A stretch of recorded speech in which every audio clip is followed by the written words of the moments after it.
Hey guys, okay, so I've shown you the main process of what kind of products that I personally send in, and also the booking in process and getting your shipment together uh, via the Amazon Seller Central page. Now, obviously, you want to prep your products. Now, this is something that is, it gets debated quite a lot on the right and the wrong ways of doing this process. Now, it's important to remember that there is no right and wrong way of doing this. There is just efficiently and not, in my opinion. Now, there are people that have different working lives, that have different time frames. This is all I do. I do reselling full time, and I've shut up my eBay shop for the year. I will start again in January. So I have a little bit more time on my hands. Amazon's doing its thing in the background, which is cool. So it gives me a little bit more time to prep for Amazon at the moment. So what I do is there's a few tools I use. Okay, I use a pair of scissors, and they're just normal pair of scissors. You can use any scissors you like. Sellotape, clear tape, okay, and this fantastic stuff, which is pallet grade cling film. Now, I paid I think £20 for 6 rolls of this, which sounds a lot, but I've put together 3 boxes. It was about 118 products.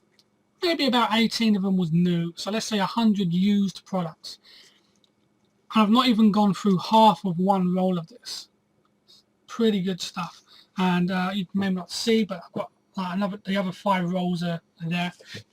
This is fantastic stuff, and it's very, very sticky. A lot of people make the mistake of using normal kitchen cling film, but it's not quite the same stuff. It doesn't have that stickiness. You have to just wrap it around. With this stuff, it's very sticky, so you could just use this to wrap around an item. And I'm going to show you, the video is going to jump a little bit and cut, but I'm basically going to jump to me prepping some board games and also labeling as well on both new and used board games. Obviously, I don't have the time or the stock to show you every type of different product, but the prep work is the same premise. Okay, so whether you're sending up a mouse or whether it's a cup or whatever, it doesn't matter. It's the same basic premise for any item that you send in. I personally still use this to wrap up DVDs. Used DVDs, I wrap it around, seal it up, stick the label on the back over the original barcode, and then I'm done.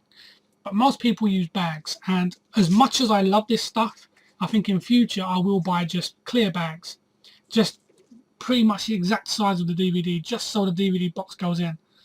I can then fold over the tab, seal it, and then stick the label on the back. I will most probably do that in the future, now that I'm more actively into FBA. But for now, if you have this stuff, it works perfectly fine. I've sent probably over 60 DVDs and PC games and PlayStation 2 games, Xbox games, all wrapped up in this stuff, so it's not a problem. Okay, so that being said, I'm going to now jump to that section. So cheers. Okay, so this one here is very, very simple. It's already sealed, so all I'm going to do is with the labels. Now, of course, this stage differs depending on what labels you have, but I'm just going to cut this one out.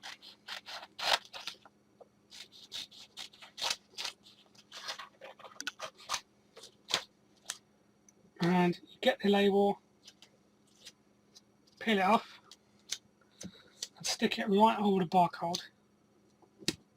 Okay, a bit high, but there you go. Stick it right over the barcode, so the original barcode you cannot see. Now what I do, just because I use inkjet, okay, I actually use an inkjet printer. I don't want it smudging, so I get some sellotape, and I just hold it in my hand and I roll it over the label. Okay, just roll it, don't drag it, just roll it. That way it won't smudge and it's on there for good. And that one's ready.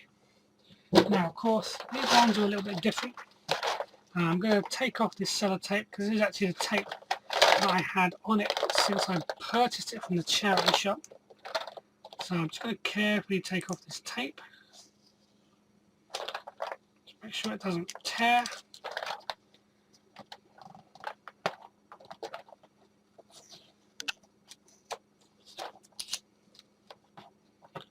Tiny bit left.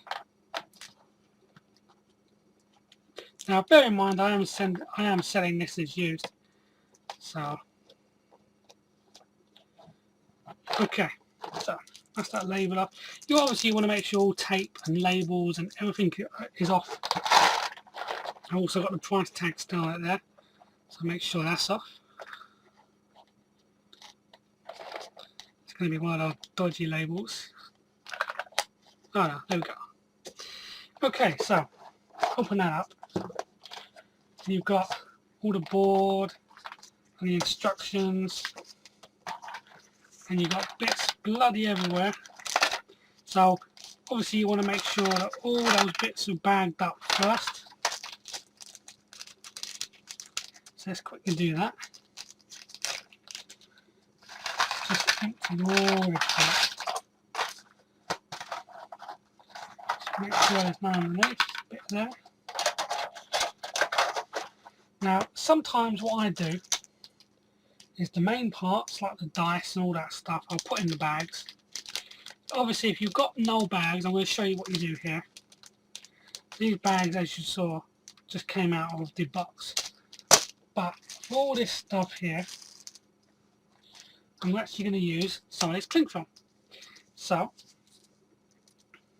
I'm going to peel some off, if I can find the end. There we go.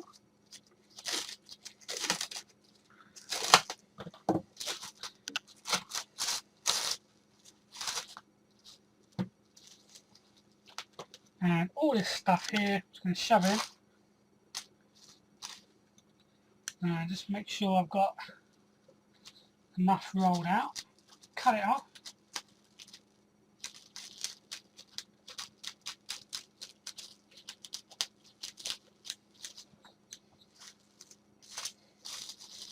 Just fold that over.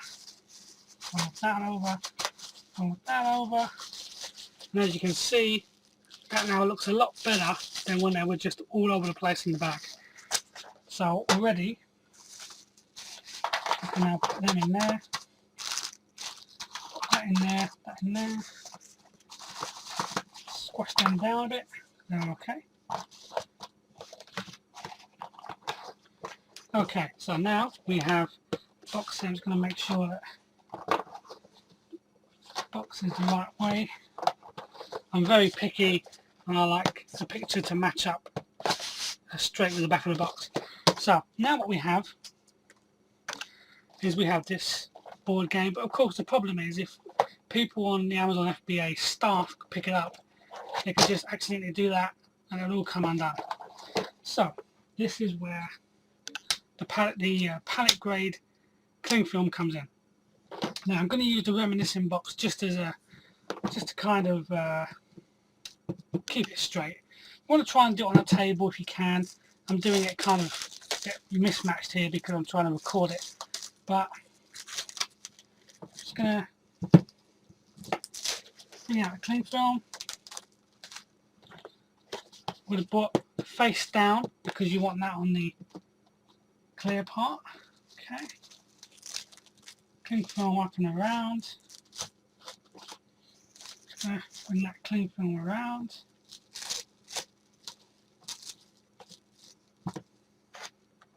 Once again, cut it off.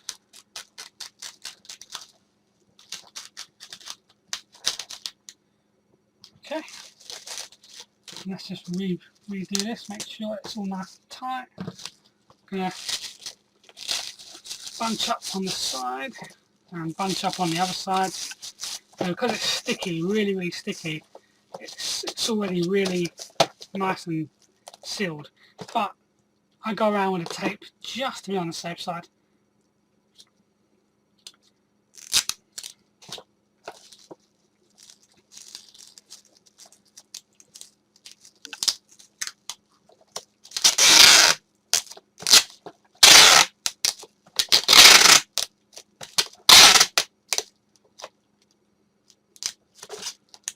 Okay, and there we have it. It's now all cling filmed up. It's not going to come undone. it's nice and protected from all elements and from opening by accident. And once again, let's grab this label. Okay, now as you can see, the barcodes on the back. Make sure there are no other barcodes. Okay, there aren't any other barcodes. Get your label, cover the barcode, and once again. Now if you've got thermal labels or laser printed labels, you won't have to do this. It's only because I've got inkjet that it can smudge. If I put my finger or hand on it to do that, it can smudge. I've had no problems with FBA with using my inkjet printer, so if that's all you've got, it's not a problem. And there you go, that's now ready for FBA. And it's that simple, guys. Okay guys, welcome back, and as you can see, it's a very quick and easy process. That part of the video was actually filmed at about 2 in the morning, so I apologize for lighting. Obviously now it's like 20 past 1 in the afternoon that I'm doing the kind of, the talky parts. So but yeah, so that's basically it. Now there is a couple of things to bear in mind. If you have a product that has multiple barcodes, what you want to do is, obviously you want to cover the main barcode if it has one, with the FBA label. In other barcodes, just use a piece of blank label. If you have blank labels, just take one label off and cover the other barcodes. You haven't got to write anything on them or just anything like that. Just cover them and then box them up. It's just so Amazon don't accidentally scan the wrong barcode and your item could get lost. If there isn't a main barcode, but they're all the same size and they're all the same prominence, then just cover them all up and stick the FBA label right on the front, because that way they pick it up, they can see it, they know it's right there, and that's how I personally do it. Once again, there is no right and wrong way, but it's how I do it. And also, one great thing about this, which I want to just tell you guys, because I really do love this stuff. It is fantastic stuff. One thing about this is, because it's cling film, you don't have to stick suffocation warnings on. Now, once again, this is a subject that comes up a lot in the Facebook groups, saying a lot of people say they would still do it anyway just to be on the safe side. And I totally get that. I personally don't have suffocation labels. You don't need to put it on cling film because it's not got a sealed area. And what I mean by that is it's open on both ends. So if let's say I did that, I mean, yes, you could put that over your face, but it's open on both ends, so it would just come off.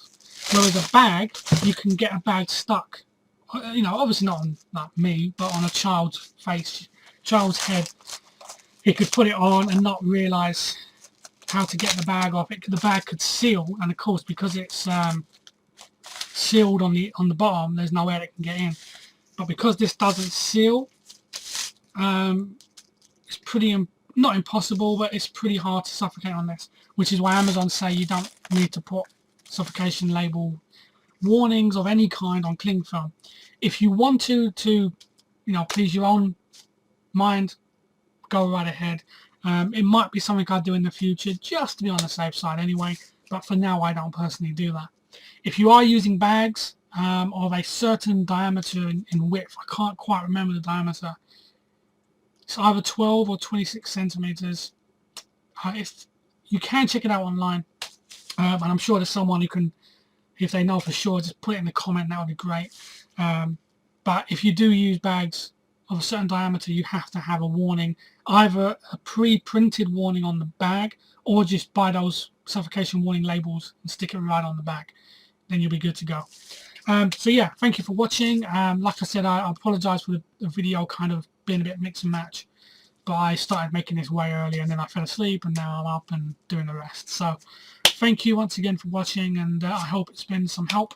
Obviously stay tuned for the next one, which will be how to book in your parcel for a UPS collection, or how to at least take it around to the UPS access point and drop it off yourself. So yeah, thank you for watching. Cheers.